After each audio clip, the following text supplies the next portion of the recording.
Hey guys, how's it going? It's JTJudgment here as always, and today I am back with a pretty big legend review for you all. As you can see on the screen right now, and by the name of the video obviously, we're going to be taking a look at the 91 rated striker Marco van Basten. Now a lot of you guys have requested that I get my ass into gear and review this guy already for you, so I'm really excited to finally bring this review your way. But a massive credit for this video has got to go to the boy that was nice enough to let me use his account, guys. All links as always are going to be in the description down below. If you head on over to his channel, said a massive thank you from me as well as yourselves, and showed some support, guys, that would be absolutely insane. Now to start off this review, like I usually do, I'll go through some of the stats, you know guys, but when you look at Marco van Basten's stats on the card, I gotta say personally, he looks like a very average card. You know, he's got 83 pace, 81 dribbling, 73 passing, 70 physical, 34 defending,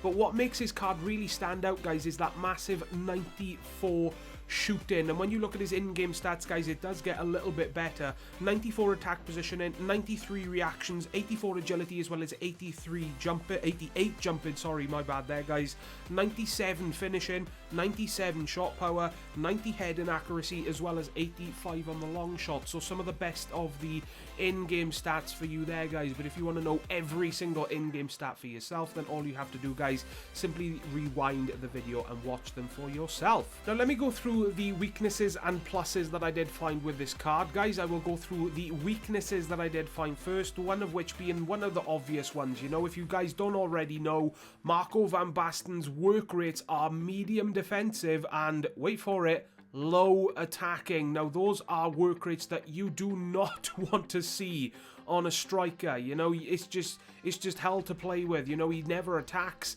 and he always sits back way too far in midfield, and if you try to cross the ball into him, chances are you're going to be using some very pacey wingers, right guys? So by the time you run down to the edge of the box, you got to wait a couple of seconds for Marco van Basten to get his ass into gear and get into the box to actually attempt to score from that cross, you know? So I got to say, Marco van Basten, for me personally, his positioning, guys, really wasn't the greatest, you know, but it is definitely something that you should expect going into, you know, the games because of his work rates, you know. Now his attack positioning in game, on the other hand, is 94, which does make it slightly bearable to play with, but it's still bad, you know. Guys, don't let that 94 attack positioning, you know, start making you think, right, even though his work rates are this bad, his attack positioning stats going to make him insane. No, stop there, guys. It's not going to happen. His positioning is still going to be pretty bad for you. His passing for me was pretty dreadful as well, guys. He didn't really set up that many goals, that many opportunities for me, so I got to say his passing for me was dreadful. Really does go to show what you get with 73 passing, you know, guys, just not the best of stats to have. In-game wasn't really the best either. Dribbling and ball control for me with this card wasn't the greatest as well. He felt a lot like Patrick Kluivert, very similar dribbling stats on the card, yet in-game he was really slow and sluggish. He felt like a player who had a dribbling stat of about 70. He just really felt really slow to turn, and it was just absolutely dreadful, guys. So dribbling, gotta say, very bad with this card. And lastly, one of the other weaknesses that I did find is that his weak foot for me wasn't very reliable. Now he's got 3-star on both skills and weak foot.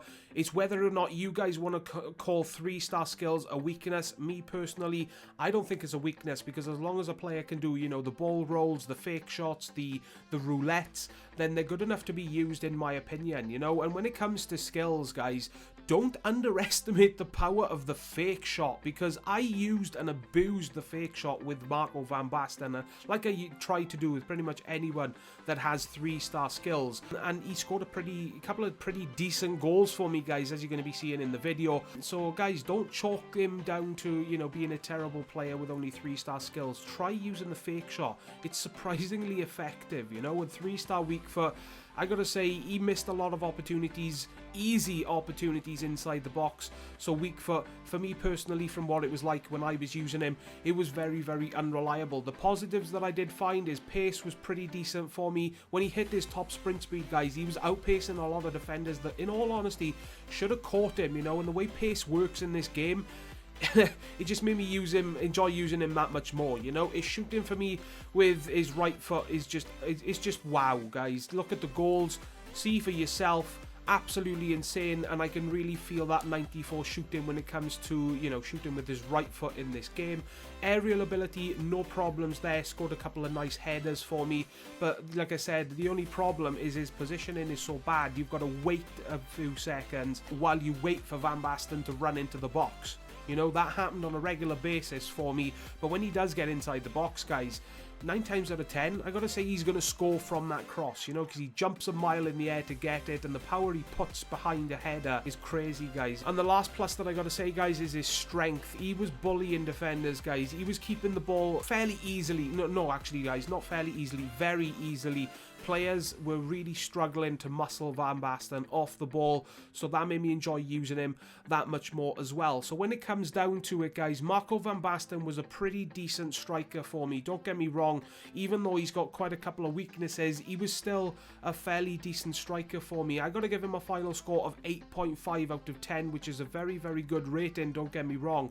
The reason I've given him that higher rating is because his shot was so good, his aerial ability was so good, his strength for me was awesome, and you know, the ability to score some semi-decent skill runs, I would say, it was pretty fun to do with this card, you know. As of making this video, he goes for around about the 700,000 coin mark. Now that is a vast amount of coins to spend on a single player, and I gotta say, personally, comparing Van Basten to a couple of the other legend strikers, for that amount of money you can still buy one of the cheaper options and get an absolutely insane striker. So I gotta say, personally, right now for his current price, Van Basten is not worth it. But that's just my personal opinions, guys. Don't forget to let me know yours in the comment section down below. Drop a like on this video, guys, if you did enjoy and it did help you decide whether or not to buy the player for yourself, or you just simply enjoyed the video. All the support on these legend reviews, guys, is greatly appreciated. Subscribe today for more content to come from myself fairly soon, and as always from me, please take care, and I will see you all